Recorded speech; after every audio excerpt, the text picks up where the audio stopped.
以2009年為例，本國民眾因為缺乏運動而造成嘅直接同間接成本約為68億元，佔全部醫療開支嘅3.7%。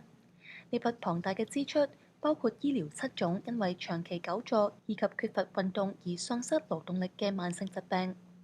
其中有27億元係用於治療冠心病，14億用嚟治療二型糖尿病，11億用嚟治療中風。研究指出，80%嘅國民運動時間不足，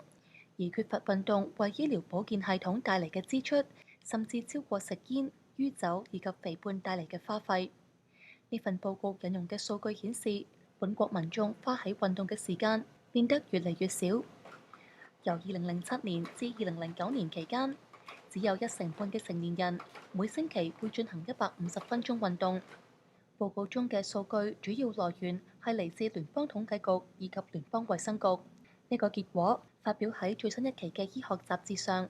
呢本雜誌名為《應用生理學、營養同代謝》。